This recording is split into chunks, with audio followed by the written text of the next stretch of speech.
You're quoted in the Drudge Report saying, "I had only a few minutes. I wanted to make appearance." Tell us about that meeting. They came in, but just before they did, the driver who had gone to the airport and picked him up came over to me and said that he was a local pharmacist in this area, and I think he's relocated now into Fayetteville. But he told me, he said, the whole topic of conversation from the airport was you, and are you going to be there? And this is a friend of yours, the driver? Yes. And he told you He that? came over to me and said that, and I really didn't know what to think about that. The minute they came in the door, I'm standing over in the living room area, and I see them come through the kitchen area, and I see her going up to someone, and they're pointing at me. And I see him go the opposite direction. I assumed when they came in, if I was still there, that he might come up and say something. But she made her way just as quick as she could to me. And what happened? Well, I almost got nauseous when she came over to me. And she came over to me, took a hold of my hand and said, "I've heard so much about you, and I've been dying to meet you, or been wanting to meet you." I can't, it's just paraphrasing right now.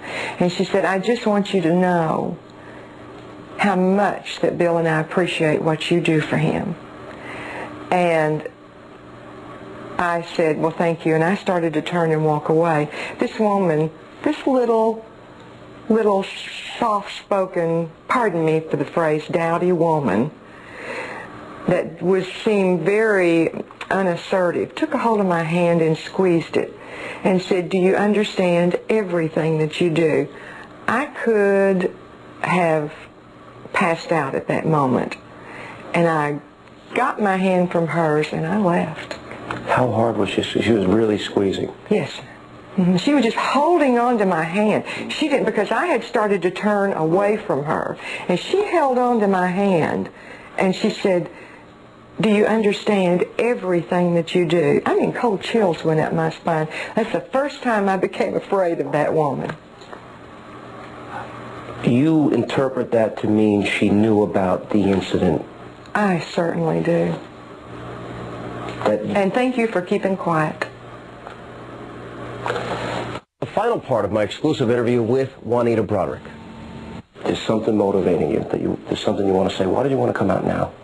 I think it's because they have turned a deaf ear, to my situation. I have really wrestled with this in my own mind, what I should do, and it's so upsetting to see Hillary Clinton and Bill Clinton do the things that they do now and have the past that they have on this situation. Mm-hmm. You never wrote a book. You never sold your story. You've had a lot of offers? I've had a couple of offers as well. Mm-hmm. But you never did. Hillary, our book comes out, as you know, it's out this week. Yes. 1 million copies are in print. It's a pretty large first printing. We read $8 million she got for the deal. One of the things she says in this book is that Bill had lied to her up until 2 days before she gave her grand jury testimony. He gave the grand jury testimony. And she said he came to her that morning, admitted the Monica Lewinsky thing. Let me read you what she says. "I could hardly breathe. I was gulping for air. I started crying and yelling. 'What do you mean? What are you saying? Why did you lie to me?'" She said she didn't have a clue. She believed him up to that point. That is unbelievable. Why? It's completely unbelievable, because I think she's always known, at least for the 25 years that I've been familiar with them, I think she's always known. I think she's always covered up for him. And like I've said before, I can't imagine someone covering up what a man and her husband has done just for the sake of power. You think that's what it's about? Yeah, I think it's power, and I think it's money. Let me say we did offer President Clinton, Senator Clinton, and their respective camps time to appear and respond tonight to the allegations. Neither party responded to our repeated offer. Prime Time continues. Now from Washington, Sam Donaldson. Sexual harassment is shocking enough without having the President of the United States accused of it. Being president is difficult enough without having to deal with the lawsuit stemming from such a charge. But both of these things have happened. Tonight, in her first network television interview, you will hear from President Clinton's accuser, and to some extent, you can judge for yourself her sincerity.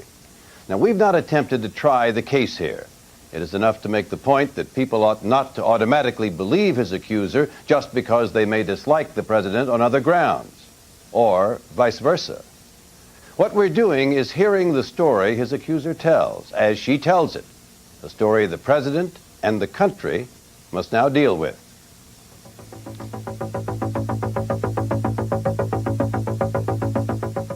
Ms. Jones, a lot of people think that you're just trying to get the president. No, I'm not. I haven't got a suit filed against the president. It's against Bill Clinton. Just because he's president. But he is the president. That's right, but the president is not, I don't feel, over the law. And he needs to tell the truth. And he needs to pay for what he's done. Paula Corbin Jones, age 27, now married, claims that in 1991, when she was single and working for the state of Arkansas, then Governor Bill Clinton sexually harassed her in a vulgar manner. Because she's now filed a public civil suit against the president, she's become the hero, some would charge pawn, of many of Mr. Clinton's longtime political opponents. White House aides have called her a liar and pathetic. Robert Bennett, Mr. Clinton's private lawyer, put it this way. The president adamantly denies the vicious and mean-spirited allegations in this complaint. Quite simply, the incident did not occur. On the same day, President Clinton made his one and only public comment about the charges. Bob Bennett spoke for me, and I'm going back to work. I'm not going to dignify this by commenting on it. Paula Jones' story really begins in the little Arkansas town of Lonoke, population 4,128, some 30 miles east of Little Rock. Jones is the youngest of three sisters. Her mother was a housewife, her father a textile worker and part-time Nazarene preacher. Did you think of yourself as poor?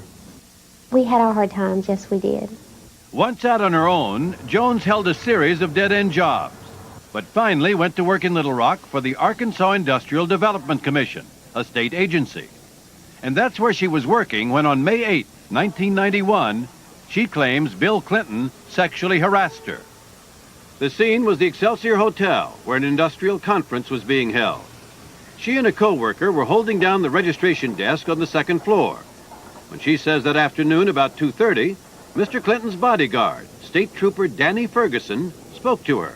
Trooper Ferguson approached me and handed me a little slip of paper. And he told me that he used the word Bill would like to meet with you up in this room number. And my response was, well, why does he want to see me? And Mr. Ferguson said, it's okay, we do this all the time. What did you take that to mean? I don't know. I was very excited the governor wanted to see me. I was. Who wouldn't be? And I thought, well, and when me and my friend had talked about it, we thought, well, we might could get a job. Looking back, wasn't that a little naive? Well, yes. That's the only reason why I would think that he would want me up there. Why? I mean, you know, the governor is asking you to come up to a room, and I did not know him or any of his past before that day. Jones says Trooper Ferguson escorted her up in the elevator to the 11th floor, she thinks, and pointed to a room. The door was slightly ajar. She says Governor Clinton, alone and in shirt sleeves, showed her in. At first, she says, they made small talk. Then, she says, the governor made his move. He was leaning up against the back of a wingback chair, and I was standing a little ways off from him. And we were talking. Well, he leaned up, and he tried to pull me over, and he put his hand up my leg. I mean, he jumped, you know, it was just real quick, and he tried to kiss on my neck. And he told me how he liked the way my curves were, and he liked the way my hair went down to the middle of my back. And then, I said, you know, don't do this, you know. I rejected it. At that point, Ms. Jones, a lot of people wonder why you didn't just run out of the room, leave. I was scared. I knew the state trooper was sitting outside, or I'm pretty sure he was sitting out there, and I was just very scared. He told me he knew my boss. This was the governor. Jones claims that Mr. Clinton then exposed himself to her and explicitly requested she perform a sex act. I was just shocked. I jumped up and I said, no, I'm not this kind of girl. I'm not that kind of girl. And he said, well, I don't want to make you do something you don't want to do. What was his demeanor like? Well, his face was very red. I remember it was beet red, and you could tell it. I don't know if he was embarrassed that I refused him or what, but he was just red as he could be. Jones said Mr. Clinton told her to have her boss call him if she got in trouble for leaving her post downstairs. And then... the last thing he said to me was, you're a smart girl, let's keep it between ourselves. And I left out the door. Jones says she went downstairs and, distraught, immediately told her co-worker, Pamela Blackard, what happened. As the day progressed, she says she told her sister, Charlotte Brown, and another friend, Deborah Valentine. Did any of the people you told advise you to file a complaint? Debbie told me I need to report it to authorities. And I was scared. I'd lose my job. Jones says in the months ahead, she ran into Trooper Ferguson again, and he said the governor wanted her phone number, which she says she didn't provide. Jones married her boyfriend, Steve Jones, had a son, and moved to California.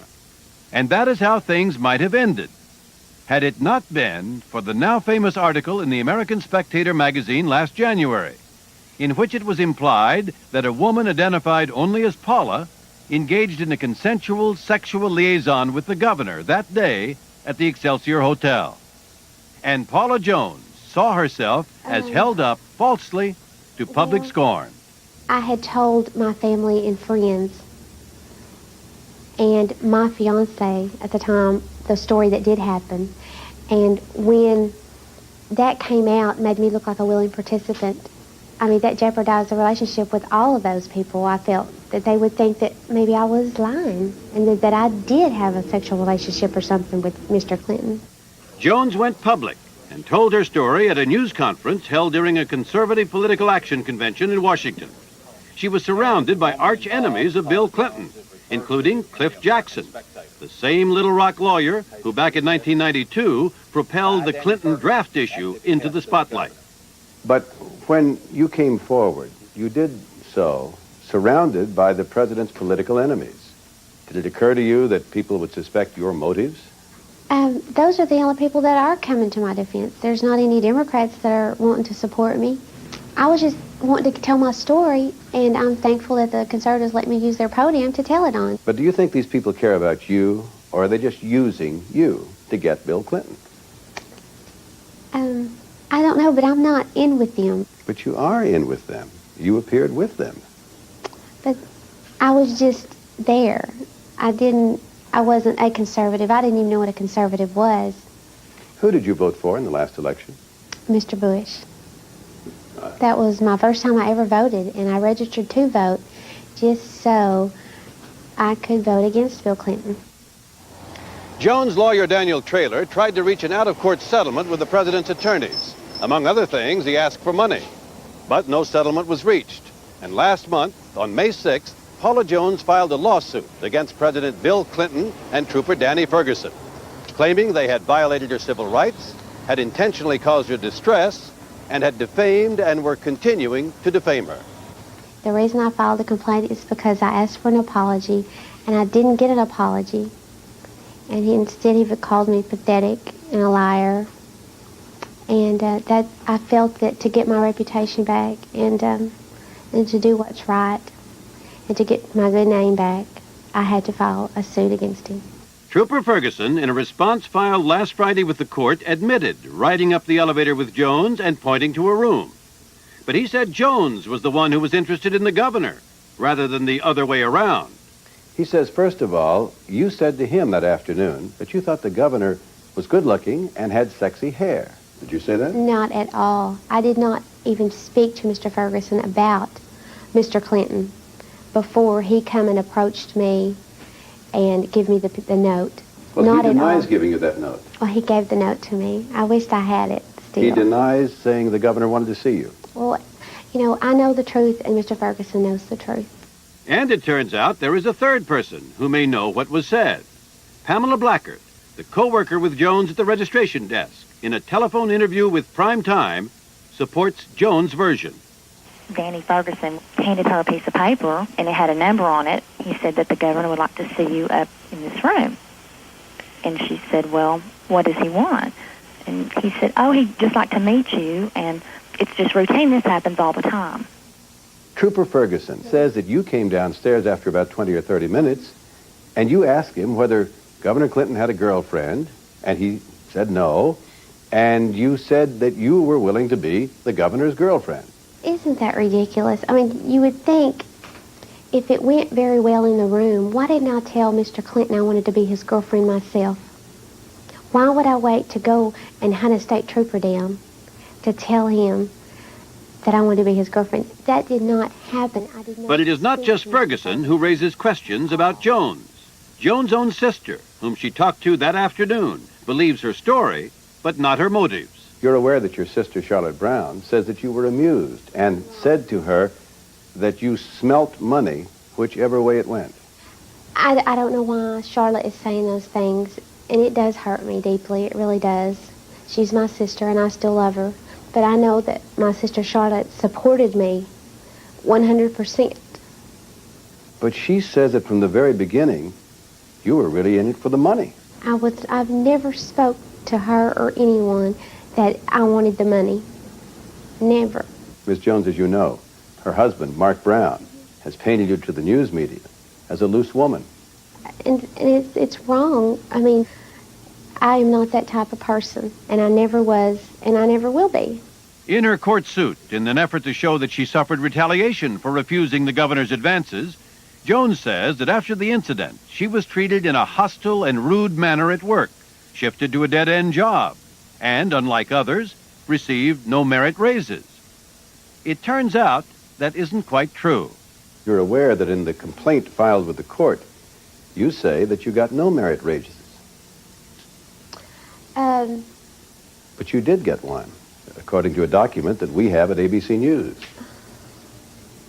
Well, they're still checking in on those, the record, and whatever the record shows. I mean, that's what will be. If you got a merit raise, wouldn't that suggest that they weren't retaliating against you? Well, I guess I just feel that way because even a real close co-worker, she had gotten several when I wouldn't, maybe to my one. Ms. Jones, would you be willing to take a lie detector test, a polygraph examination? Yes, I have taken one. Jones' lawyers arranged for a polygraph examination, which they say she passed. Now, she wants the president to take a polygraph test. Why shouldn't he if he's telling the truth? He should be more than willing to take one if he's telling the truth. And Mr. Ferguson, too. But wouldn't that turn it into a circus? Maybe. I mean, the President of the really United don't States know. we're talking about. Well, that's right. But You just say because that he's the president doesn't mean that he can't take a lie detector test. What harm's that going to do? What do you want from Bill Clinton? A public apology. That's all I've asked for in the first place, was an apology. Well, you've asked for $700,000 in cash money. Well, that's, and if there's any money whatsoever left over after the legal expenses are paid, that will go to a charity. What about radio and television appearances, a book contract, lecture fees? I have not been offered anything of that nature at all. If you are offered money for that, would you give that to charity also? Yes, but you know that's not what this is all about, is the money. I'm not in it for the money. Is it too late to settle? Well, if he was to make a public apology, and it be what I want, for him to let people know that I did not do anything in the room that was sexual of any nature. Well, what if he agreed to that but did not have to agree with you that he had made some untoward overture? I would have to think about that. Whether or not I would, drop a lawsuit because of that, I would have to think about it. So the president may have to answer Jones' charges in court. And many people believe that's the way it should be. But others argue, and there is at least one court case supporting them, that civil suits against the sitting president ought to be postponed until he leaves office, on the grounds his time is too valuable to the whole country. We asked Ms. Jones what she thinks about that. Isn't it true that your suit damages the president's credibility and may harm United States interests if he can't carry out the burden of his office in foreign affairs, on health care? Does it bother you that that may hurt the whole country? No, he's the one who did this to himself. I'm not doing it to Mr. Clinton. Well, what about the country? Are you more important than the country? No. How do you think this is going to play out in the future? In your life, in the life of your son? I just hope my son will know that I did this for him and for my reputation, for my husband, for my family, to let people know that what the real truth was and what did really happen in that room on May 8th of 1991. The president's lawyer is expected to argue that this case should be dismissed, or at the very least postponed until Mr. Clinton leaves office. But if those motions fail, then Paula Jones will get her day in court, along with the president, and the country will be watching. Federal civil lawsuit against President Clinton on May 6th, the first such lawsuit ever filed against a sitting president. She accuses him of making, quote, persistent and continuous, end quote, unwanted sexual advances during a 1991 business conference in Little Rock when he was governor of Arkansas.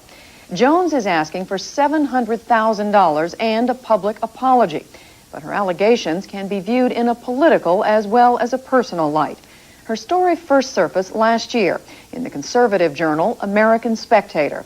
Jones' first news conference last February was organized by a longtime Clinton critic, Cliff Jackson. I spoke with Paula Jones earlier this week, and I asked her why she waited 3 years to come forward. I probably would have never came out on my own if they hadn't tainted me as a woman that would do those kind of things, which I did not. And all I wanted to do was clear my name and make sure that people knew that I did not do those things. Now, as you know, your sister and brother-in-law, among others, are saying you did this for the money. You're asking for $700,000. And if there's any of that money left, that is going to go to the charity, a charity of my choice. I am not in it for the money. It's not about the money. It is about getting my good name and my reputation back. But do you think you can get that with this lawsuit and with this kind of publicity, this lawsuit against the president, unprecedented lawsuit against the president? Well, all I asked for was an apology. I did not want to file this at all. All I wanted was an apology and an acknowledgement that, yes, he did invite me up to his room, instead of saying that I was a pathetic liar and all that. That's all I asked for, and he can't admit to any of that. And I did not want to do this, and that's the only way I felt that I could take action was to do this. There is a businessman in Little Rock, George Cook, who has said in a sworn statement that your former attorney, Daniel Traylor, told him that he took on the suit for money, and he also said to him it would help if President Clinton got Paula a job in California. It's by choice, and I want to stay home with my little boy. I love to stay home with him, and it's by my choice only that I want to stay home with my little boy. If I wanted a job, I'm sure I could find one, but I don't want to have to work in California. Did your attorney say that, do you think? Or do you know if he said that? Is that what you thought? When I was told that he told me he sent a response, or a response, or whatever you want to call it, to the White House, stating what was going on. They just wanted to give them a chance to respond and to acknowledge or to even apologize. I was not aware of some of the things that they said he did, which he said he did not say, so I can't, he did not tell me if he did it. So would you have been satisfied if the president had gotten you a job in California? Oh, no, not at all. That was not what I was told that he was going there for, and I did not know about that until my new attorneys, Mr. Camaretto and Mr. Davis, has come on board.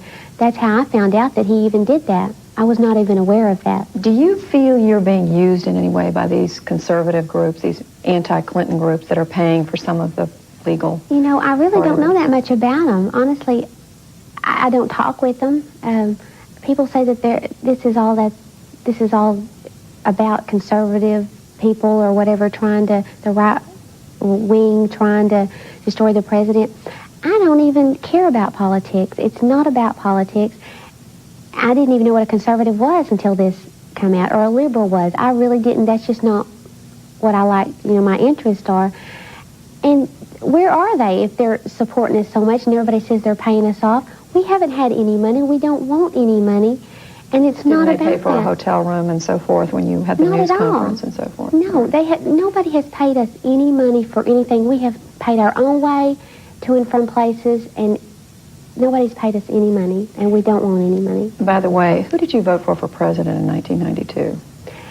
That was my first time I'd ever registered to vote, first time I ever voted, and I did it, and I voted for Mr. Bush. You did? Yes. Was this incident in your mind when you voted for him? Yes, it was. I just don't feel that what he done to me, that he has the right to be, that high up, or, but that's what he is today, and yes, he's a president, but I just didn't want my little vote to go for him. But you say you're not into politics or conservative? I'm not at liberal. all. I don't know that much about it, actually. As you may know, there are public opinion polls that have been done, national polls that have been done here in the United States that show that the vast majority of the people think you are doing this for political purpose and for financial gain, and only a small percentage believe that you are telling the truth. Well, if people would do their jobs and investigate, the reporters and everybody, and find out who really is getting the money, the truth would come out, but they refuse to try to do that. What do you mean, who's getting the money? Well, I'm not getting any money. They will know that. Maybe I should reword it, that I'm not. Maybe look at my sister and her brother, my brother-in-law's background, and see what's going on. You mean your sister Charlotte and her husband, who've been critical of what you've done? I haven't received any money. I don't want any money. I've turned down offers for money. But for many of these groups, it's a political purpose very much. They really very much want to see Bill Clinton out of office.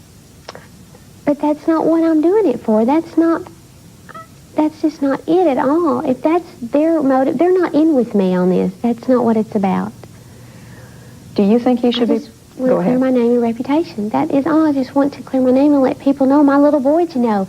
I wasn't that girl that they said did what willingness, to Bill Clinton. I didn't do that. But don't you think this has created a huge embarrassment for the President of the United States?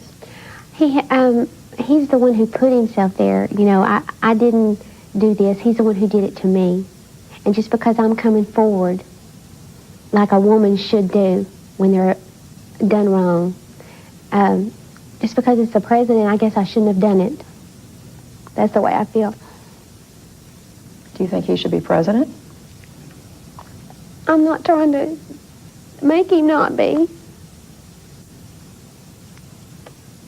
That's not what this is about. I mean, he can be the president, but he has to pay for what he's done.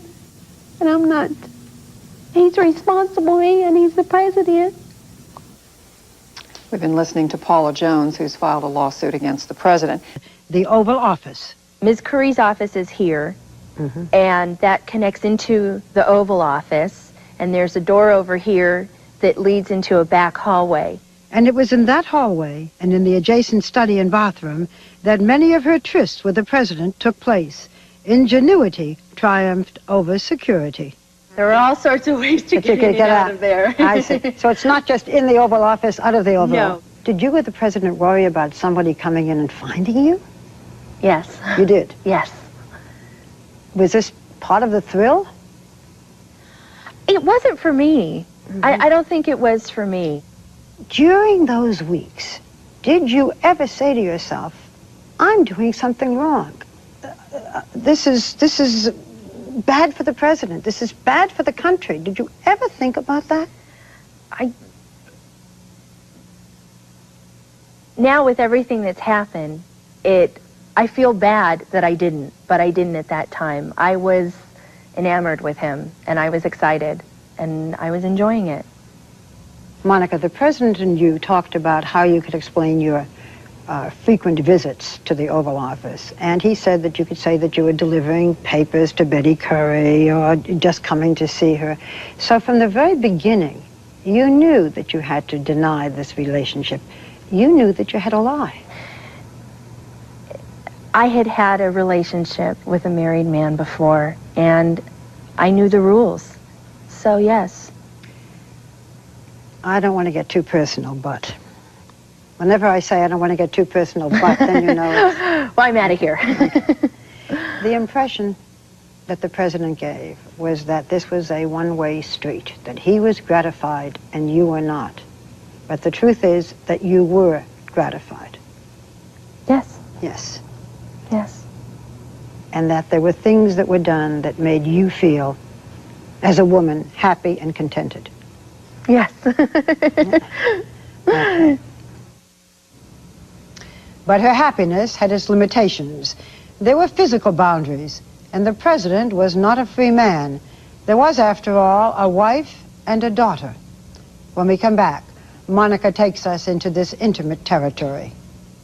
Did you ever think about what Hillary Clinton might be feeling or would feel if she knew?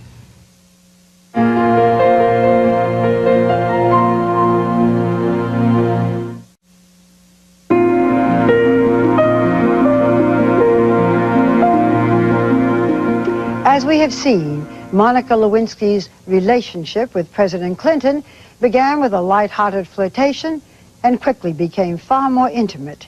But in Monica's view, there was much more than sex. As you will now hear, she fell in love with Bill Clinton and thought he might actually leave his wife and marry her. Indeed, in a new book, Monica's Story, written by British author Andrew Morton, the president is described in the early days of the affair as a lovesick teenager. First, though, there is the nature of the physical relationship itself, a question that was critical at President Clinton's impeachment trial. You have said that oral sex is not a sexual relationship, that you call it what? Messing around. Messing around. Okay. Fooling around.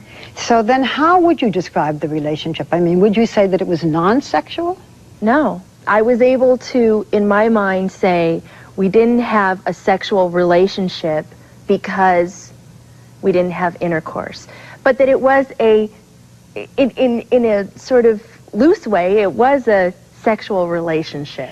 Throughout most of the relationship, the oral sex was not brought to completion for the president. Correct. Why not? What did he say? It's embarrassing. He said that at first he said that he needed to be able to trust me more, and that then over time it was him not wanting to get addicted to me, his words. So, did you ever tell Bill Clinton that you were in love with him? Yes. You did. What did he say? He said that means a lot to me. Did he ever tell you that he was in love with you? No. How much of the infatuation do you think was Bill Clinton, and how much was that it was the President of the United States? I think the initial attraction had more to do with it being the president, and yes, I found him attractive, but I think that I came to see him more as a man than as a president. And over the course of the relationship, you and Bill Clinton exchanged gifts, and one of them that he gave you was this book, Leaves of Grass by Walt Whitman. Yes. And you have said that of all of the gifts, this had the most meaning to you. Monica, did you know that this book, Leaves of Grass, was a book given by the president to Hillary Clinton as the first gift he gave to her? No, I didn't know that at the time. I came to learn that in this past year. Well, knowing this, does it make you feel better or worse? I guess a mix of the two. Clearly, I guess it's something he gave to people that meant something to him, but at the same time, it takes away the genuineness of the gesture. In the early days of your relationship, Bill Clinton called you every 4 or 5 days. You had over 50 telephone conversations. I mean, that's an enormous amount of conversations, and most of them were late at night. Now, sometimes you did what you call phone sex. A lot of people don't know what phone sex is. As best you can explain it. You and Mr. Jordan. Phil and Jordan didn't understand it either, as I remember, yeah. It's a way of being intimate over the phone when you can't be intimate in person. Physically intimate. Physically intimate? Oh, gosh. I'm talking about...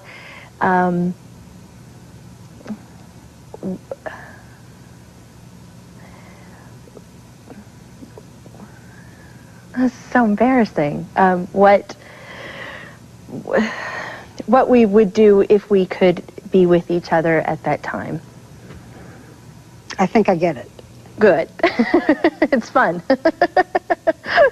And during the relationship, you told friends that you thought that you and Bill Clinton might have a future together. Mm-hmm. You fantasized about marrying him. Mm-hmm. You even asked Vernon Jordan if he thought that the president would leave the First Lady at the end of his presidency. Did Bill Clinton say anything to give you hope that this might really happen? He did. The president and I were having a very intimate discussion, and he said that he wished he had more time for me, and I said, thinking, well, sure, you're pretty busy, you are the president, that, well, maybe in 3 years you might, when he doesn't have such a overwhelming job. And he said, well, I might be alone in 3 years. And I was very stunned to hear him say that. And so I said, well, I think we'd be a good team. And he said, well, what are we going to do when I'm 75 and have to pee 25 times a day? And so it was, I mean, that to me certainly indicated that it was a thought that crossed his mind. Did you ever meet Hillary Clinton?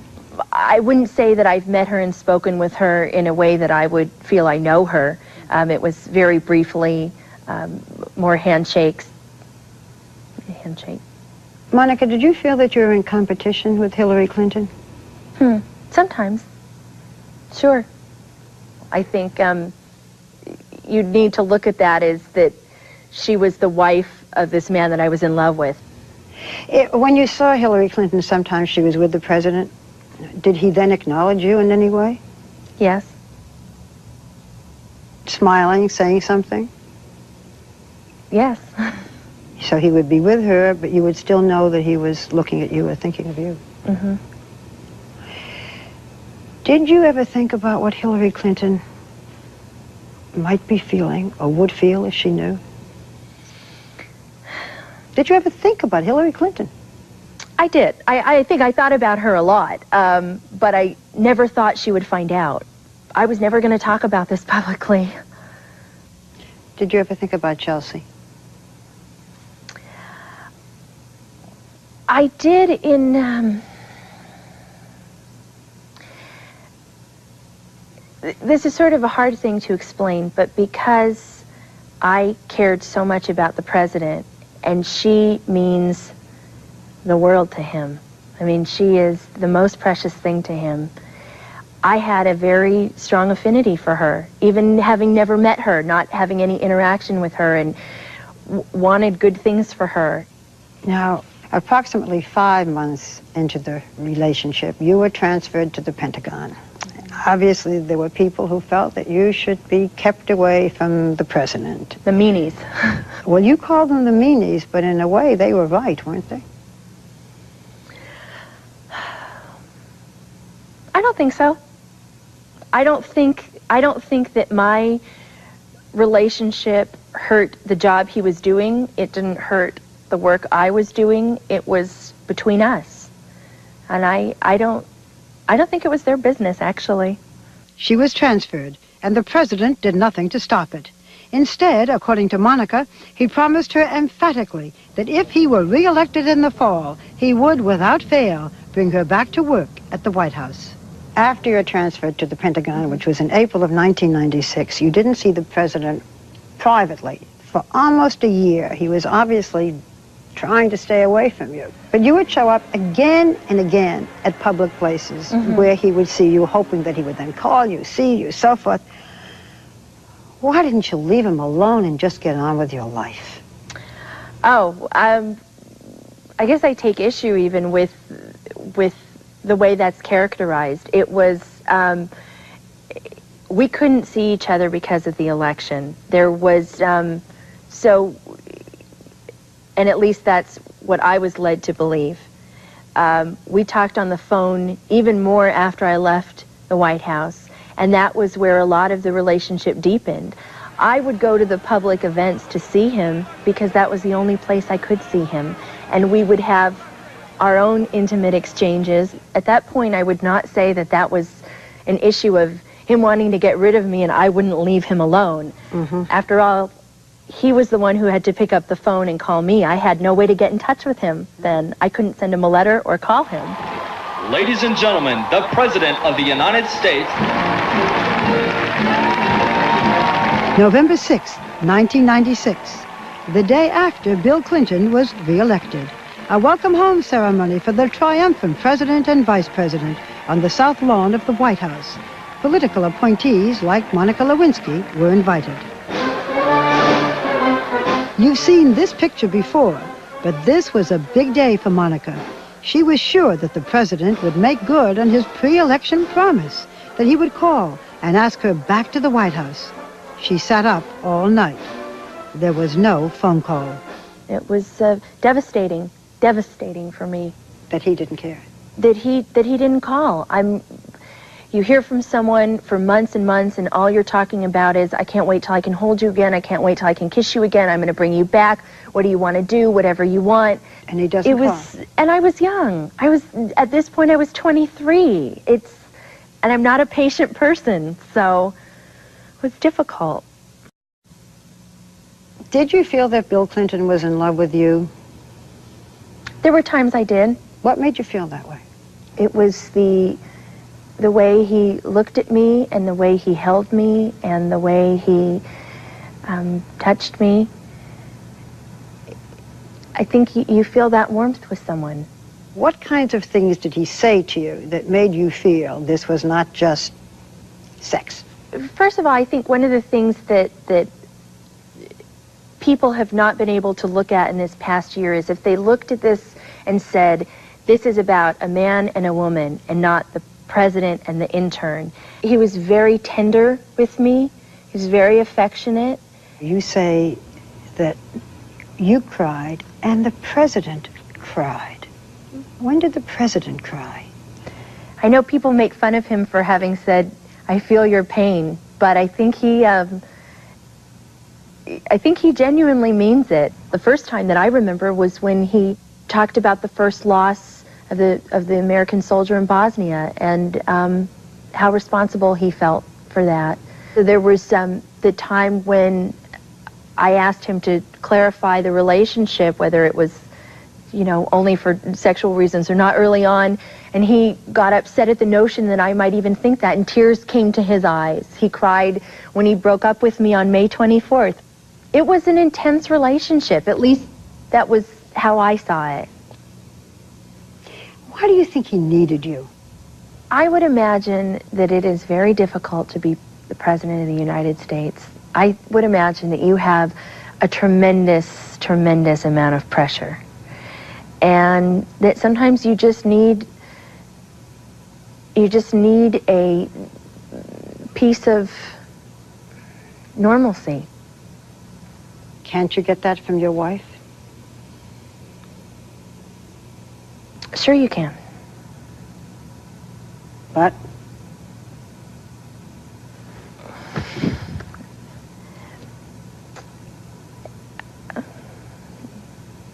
That's something for him to answer, not me. I'm sorry.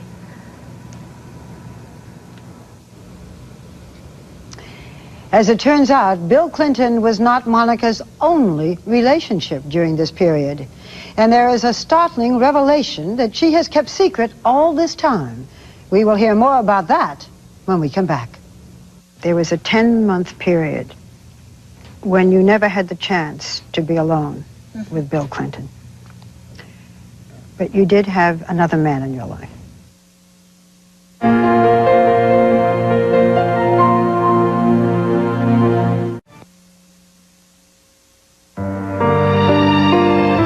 Continues. And now, Barbara Walters. The big questions remain. Why did Monica Lewinsky ever confide in Linda Tripp? Why didn't Monica's mother try to break up her daughter's relationship with Bill Clinton? And why did Monica continue to stay in the relationship when the president didn't seem to want her? All in all, it was getting to be a difficult time for Monica.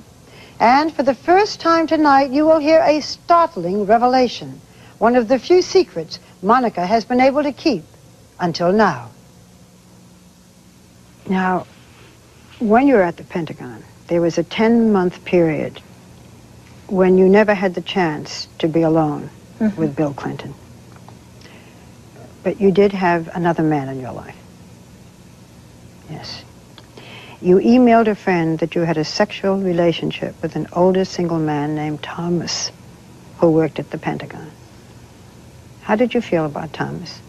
When I first met Thomas, I thought he was a brilliant, exciting man, and I enjoyed his company. And I had feelings for him, but not very strong feelings. Did the president know that you were seeing other men? Yes.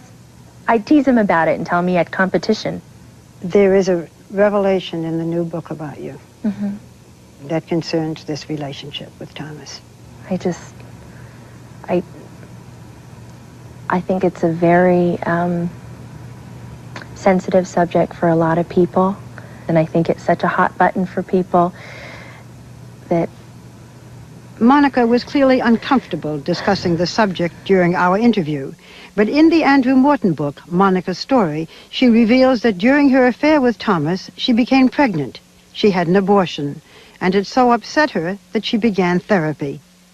Still in love with Bill Clinton, she says, she never told him about the pregnancy.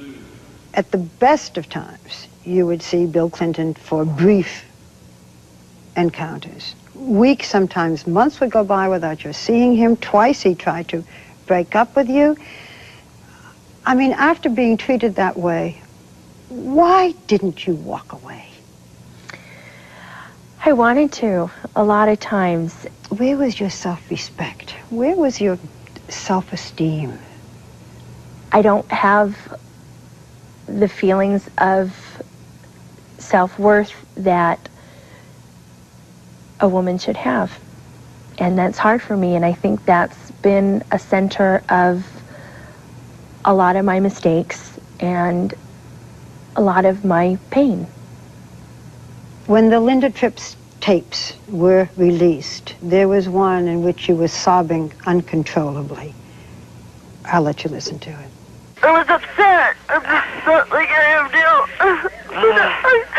I can't take it anymore. I know. I just can't.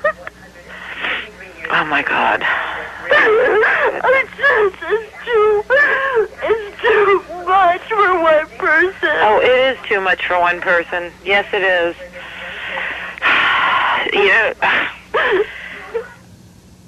Do you remember what made you feel that way?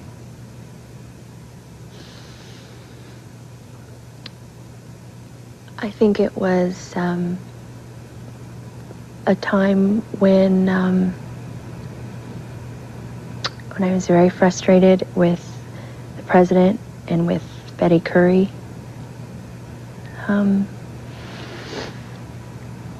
Tough days. During this time, Monica began to confide in a Pentagon co-worker, Linda Tripp, who had also previously worked at the White House. Tripp was known to gossip about the president and about goings-on at the White House. How did it come about in the first place that you began to confide in Linda Tripp? This is actually something that I don't think people have really understood in this past year, and it's important to understand it. I had met Linda Tripp from in working at the Pentagon. I think when I found out that she had worked at the White House, it was sort of, that was an attraction for me. That was clearly where I was longing to be, and was hoping and thinking I was going to go back to.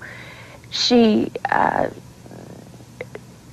would say things to me like, oh, you're just the type of girl the president would like, and you should think about going back to the White House. I bet you could have an affair with him. And it was after the election, and I saw her in the cafeteria, and I thought, oh God, if she says to me one more time, now you can go back to the White House. Now the election's over. This is it. This is your time.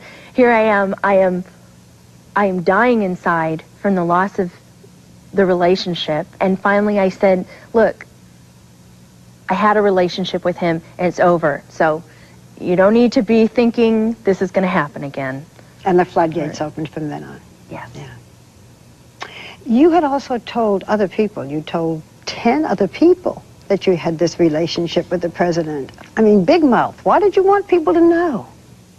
I trusted my girlfriends implicitly, and I think that's the kind of relationship that I have with my close friends. I mean, and I guess probably the biggest piece of evidence that I looked at Bill Clinton as more of a man than as a president was that I talked about him as I would any other guy. Listen to the message he left. He's so cute. This is what he did. This is what happened. What should I wear?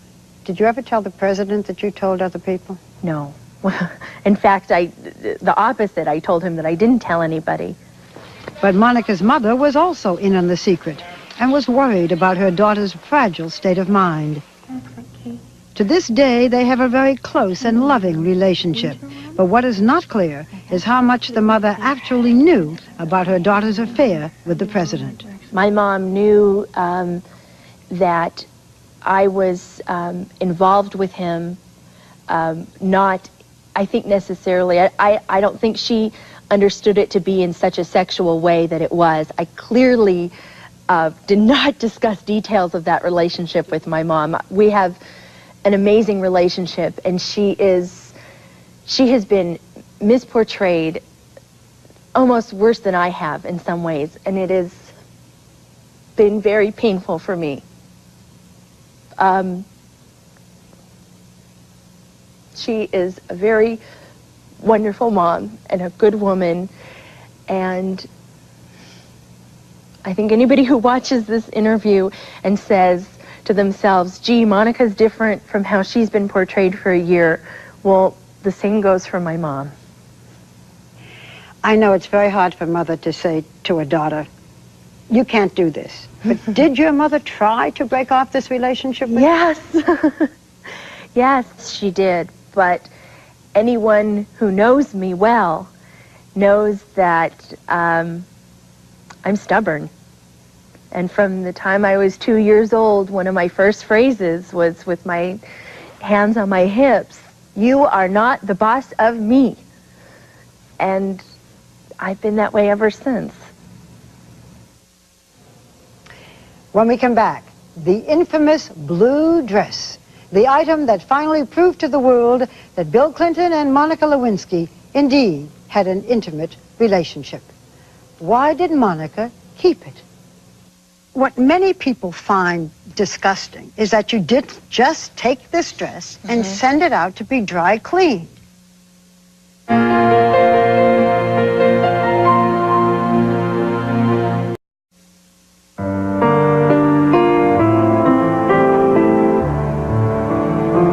There have probably been more questions asked about the now infamous stained blue dress than about almost any other aspect of Monica and the president's affair. Without this dress, there might never have been proof that there even was an affair. But why did Monica keep the dress in the first place? Did she consider it a souvenir of her love? And why on earth did she confide in Linda Tripp? The answers now from Monica in her own words. the famous blue dress. What dress? That now famous blue dress. On February 28, 1997, Betty Curry called and invited Monica to attend the president's radio address at the White House. Monica ran home to her Watergate apartment and put on a blue dress from the Gap. And then, after the address, and for the first time in 10 months, she was alone with Bill Clinton in the Oval Office. This was the most intimate of their meetings. On this occasion, they went further than ever before. And Lewinsky's dress became stained in the process. Monica says she went home that afternoon, put the dress away, and never noticed the stains until the next time she thought of wearing it. What did you think the stains were? At first I didn't know, and I thought, oh, this is dirty, that's weird. And then it came to my mind that the last time I had worn it was when I was with the president. And I thought, oh no. And it was funny to me. The whole subject of the dress has been one of those topics this past year that I know is, it's a lot more fun to think that I kept it as a souvenir, to think that I cherished this and I would never clean it, and I was some sick, deranged person who kept this as a trophy, but that's not what it was.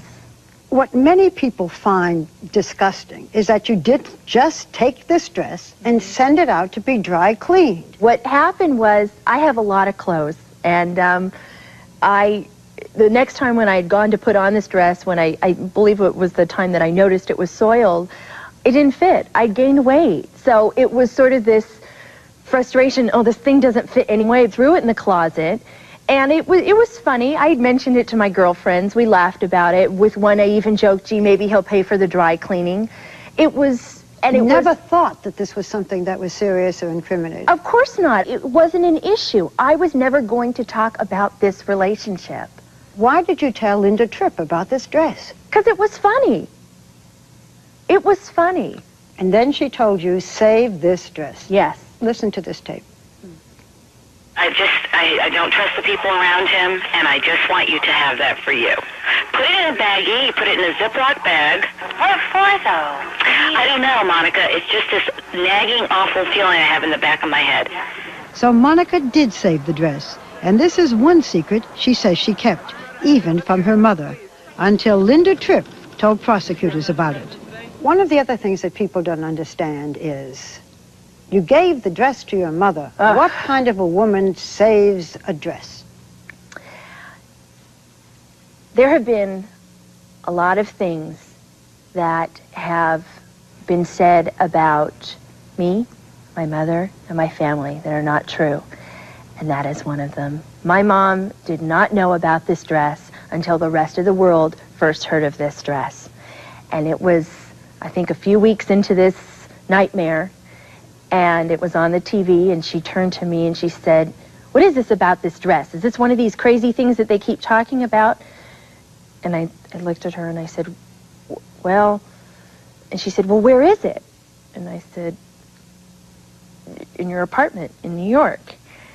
And she just looked at me, and we were both so paralyzed with fear, and I didn't have immunity yet, and I was terrified of the way I was being watched, how I was being monitored. I didn't know, and I thought, okay, I could wash this, I could destroy this. I knew at that point, I knew that was obstruction of justice, and I was in enough trouble already. Ken Starr's people didn't know you had this dress. Why did you turn it over to them? Because I had to. Getting and keeping my immunity became very important to me, and I needed to take care of myself and my family. No one else was worried about me. Did you feel you had to then tell the truth about absolutely everything, including this dress? You bet. And I did. If it had not been for the DNA evidence, the president might never have admitted his relationship with you. Mm-hmm. Linda Tripp now says she did you a favor. No. If there was a parade and I said to you, Ms. Walters, come stand here for the best view of this parade, and I planned actually secretly to push a piano out of the window to fall on your head, and then at the last minute, I pulled you out of the way so that the piano didn't hit you, and then said, I saved your life. It's ridiculous. It's ludicrous. This dress is one of the most humiliating things that has happened to me. Every man that I have met since this thing has happened eventually says to me, so what's the real story with the dress? And it's humiliating. I wish I hadn't had it. Will this dress be returned to you? I don't know. If it is turned over to you as your property, what will you do with it? I'll burn it. When we come back, what Monica calls D-Day. The president tells Monica that the relationship is over. What did he say? And how did she handle it? You would scream at him sometimes over the phone. I mean, you would scream at him in person. You would threaten him. The President of the United States.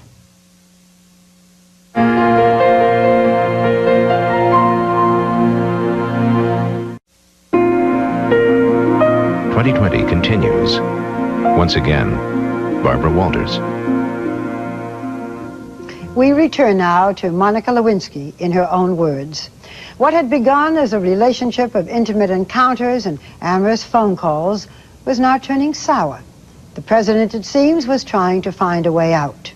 You will hear an amazing admission, Monica says, he made to her about his marriage. And you will learn now how the unraveling of her romance turned into the most terrifying year of her life. Let's turn to May 24th, 1997. This was a year and a half about after your relationship with Bill Clinton began.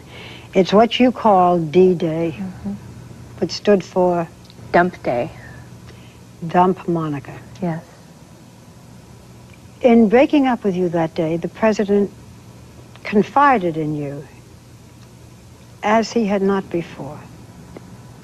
He talked about difficulties that he's had in his life and in his private life.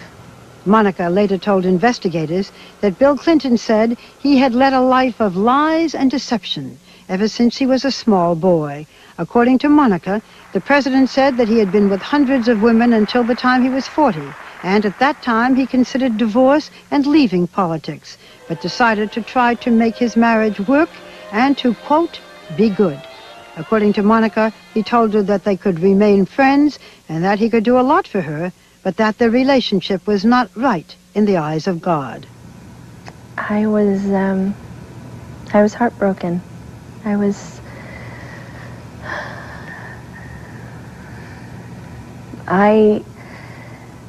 didn't want the relationship to end. You want so badly to hold on to this thing that you want, and it hurts. You said that when you left Bill Clinton's office that day, you sobbed in the arms of Betty Curry. And there were times when she escorted you into the president's office and left and so forth. Do you think that Betty Curry was an enabler? I certainly know that this relationship could not have continued the way it did when I was at the Pentagon and the president was obviously at the White House without Betty. In retrospect, do you think that Betty Curry knew about your relationship with the president? She strikes me as the type of woman that probably wouldn't even have allowed herself to think that. She certainly knew that there was a personal relationship there, something that caused me great happiness and great distress. A scene that has been talked about and written about was when you went to the White House, an unscheduled visit to see Bill Clinton. And you were told at the gate that he was meeting with a woman, a journalist named Eleanor Mondale. You got mad, you stalked off, and angry Bill Clinton called you later and said, Monica, you made a stink. He was furious. Where were you at that point in your head? I was at the end of my rope. I mean, this was... I don't know that people can understand the push and pull of this relationship. I mean, how confusing it would be for me to, on the one hand, have someone saying things to you, I promise this, I promise that, I care about you, I don't want to hurt you, I want to take care of you, and then the actions are something different. And then you get into a fight, and then you make up. And then he says everything's okay and I miss you, and then he doesn't want to see you. It's pretty tough emotionally. Towards the end of the relationship with Bill Clinton, you had many arguments. You would scream at him sometimes over the phone. You would threaten him. The President of the United States. I didn't see him as the President of the United States. I saw him as a man, and that was how I treated him. Were you then out of control? Mm-hmm. Yes. I think that's, for someone like me, who's a very passionate, loving woman, I think you often get close to that line. And I went through a very difficult period, and I could not recognize that I needed help. And I needed to be on some sort of antidepressant. Much later on, after everything with Ken Starr, after the affidavit, this past year, you were put on medication, yes? Yes. One of the things that perhaps people don't understand is that once he broke off the sexual relationship, Bill Clinton continued to have conversations with you, meetings with you. Yes. It isn't the end is the end and that's it. No, no. But I also have to add that there was another element to all this, which was my job. And I had lost my job, and I had been promised that I could come back. You know, other women have had sexual relationships, and they don't expect that out of it is going to come a job. I never expected that out of this relationship would come a job. But you never then in a million said, years. you got to help me get a job. No, what happened was that he promised me on April 6th, 1996, when I had to leave the White House, okay. He promised me, and he said to me, I promise you, if I win in November, I'll bring you back like this. Okay, and he didn't, so he didn't keep his promise. Mm-hmm. So you could have said he didn't keep his promise, he didn't get me a job, so be it, but you held him to that. I did. I did. Towards the end of this relationship, you were a real pain in the butt. You bet. You bet. So the president breaks up with you. Finally, you decide you want to get out of Washington. And Linda Tripp suggested that you ask Vernon Jordan, the president's very close friend, a very powerful man, and he helped you look for a job. Now, you have been very adamant that Vernon Jordan's help was not in any way a payoff for your silence. But then tell us why you think he was helping you. I don't think I've ever said that I thought Mr. Jordan's assistance had nothing to do with the fact that the president and I were at least friends. But I was never promised a job for my silence. Your feeling was that the president had said to Vernon Jordan, help her? Do you think that Vernon Jordan knew that you had an affair with Bill Clinton? I don't know. Well, you told him at one point something about it. What did you say? After I'd asked him if he thought the president would always be married to the First Lady, and he said, yes, he should. Yes, he will, as he should. But then Mr. Jordan said, but maybe you'll have an affair with him when he's out of office. And that was just startling to me. And I said to him, well, I already did have an affair with him, but we didn't have sex or everything but sex or something like that. An affair without sex, still called an affair? I think so. I consider that I had an affair with the president, and we didn't have sex. Well, intercourse. So. Monica, I never know where to go with that when I read about it. Did you ever try to have intercourse? Uh-huh. What happened? I actually had always thought we eventually would. I mean, there really was never a question for me. I think most normal people would think, well, sure, you're going to have an affair, you're going to make love, and it's going to be great, or you hope it's great. But when we first spoke about it, actually it was during the election, and he said, I can't do that. And I said, what do you mean you can't do that? And he said, well, when you get to be my age, you'll understand there are consequences for those kinds of things. And I got really upset, because to me, that completes a relationship. I felt it was unfair to me, having been in this relationship and having been a part of this, that I would never know what it was like to be that intimate with him. But I don't think we ever tried. I think I tried to get him to want to have sex with me. Okay, but it never actually happened. In December of 1997, more than 8 months after the end of your physical relationship with Bill Clinton, Paula Jones' attorneys named you as a potential witness in their civil suit against the president. The president called to tell you this at about 2 o'clock in the morning. He often called you late at night. Were you frightened? Terribly. Terribly. Were you amazed? Yes, I was astounded. I mean, this really was the beginning of the nightmare. But the nightmare would only get worse, as Monica found herself facing threats of prison with what seemed to her no way out. I have never been so afraid my entire life.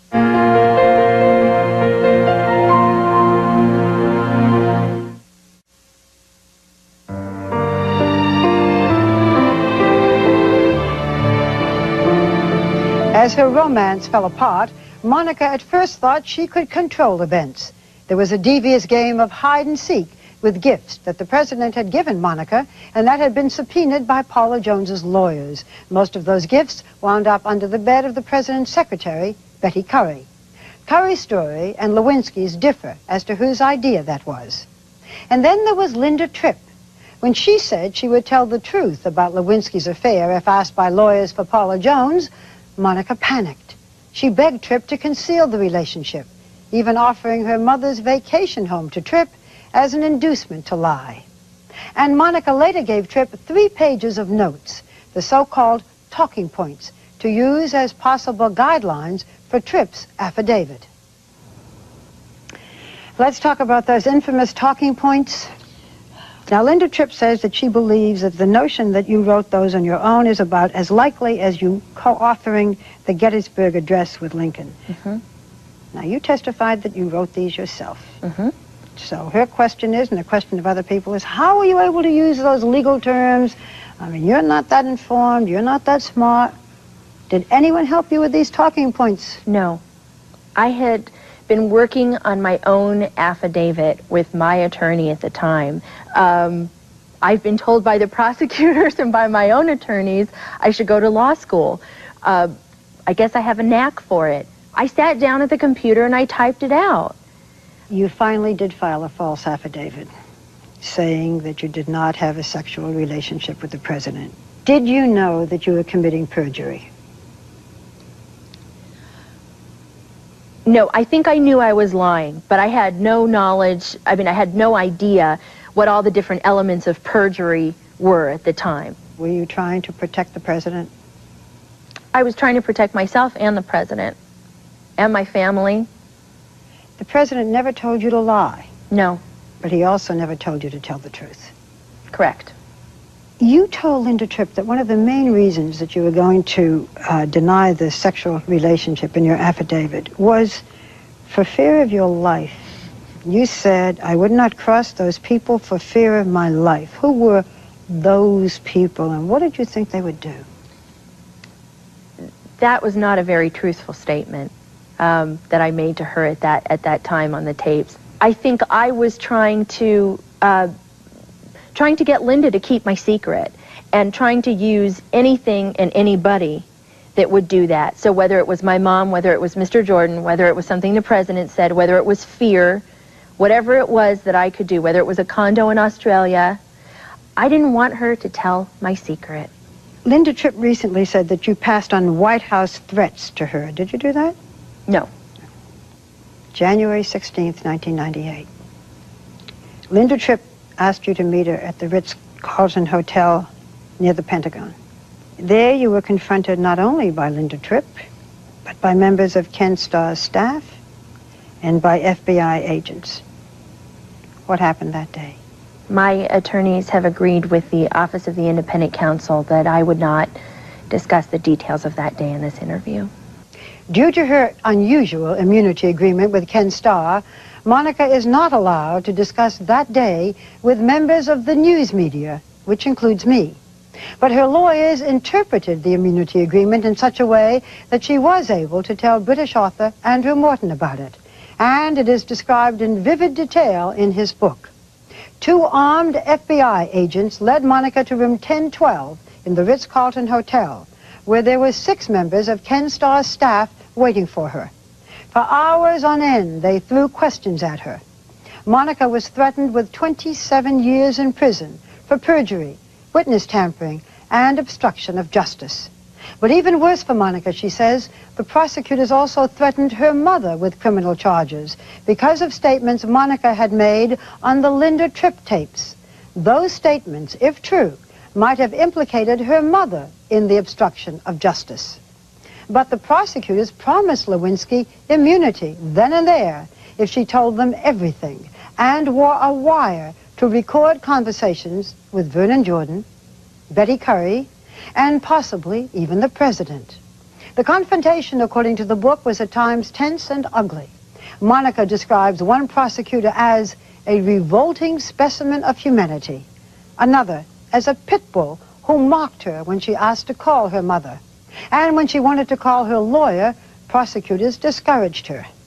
After 12 hours resisting the demands of prosecutors, Monica's family hired attorney Bill Ginsburg, and Monica finally went home. You learned that day that Linda Tripp had taped your conversation. You didn't know then that she had taped other things. But how did you feel when you learned for the first time that she taped you? Gutted and violated and betrayed and scared. I understand that you're restricted in the events of those days and what happened when you were in the room with Ken Starr's people and the FBI agents.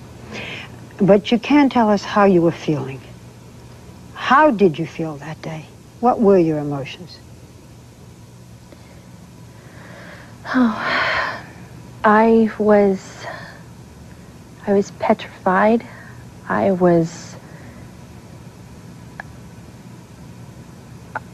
have never been so afraid in my entire life. I wanted to die. I wanted to kill everybody in the room. I was just very, very scared. As we talk now, today, is there anything you're afraid of? I'm afraid of doing something to lose my immunity and being prosecuted or having my family prosecuted. You mean you still think you could go to jail? I learned things this past year and saw things this past year that I didn't know happened in this country. And yes, I worry about that. Have you ever met Ken Starr? Have you ever talked to Ken Starr? No. What do you think of Ken Starr?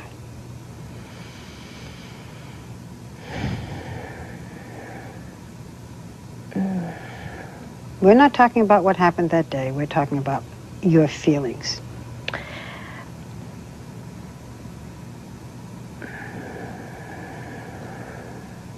I'm too afraid to answer that. I'm sorry. Monica's fears only intensified.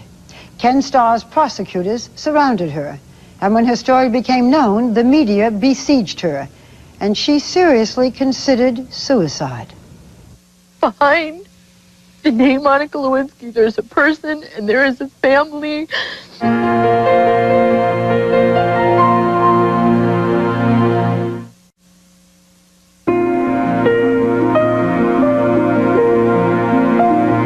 We now turn to the bleakest and most desperate months for Monica Lewinsky.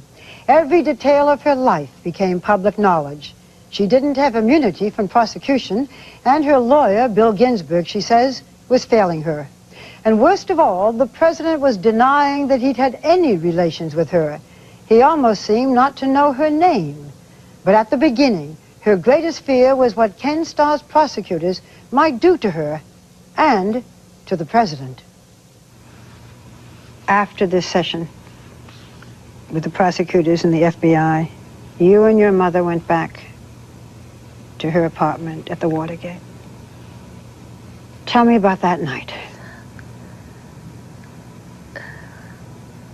We were manic, and we were so afraid that any minute we were going to be arrested.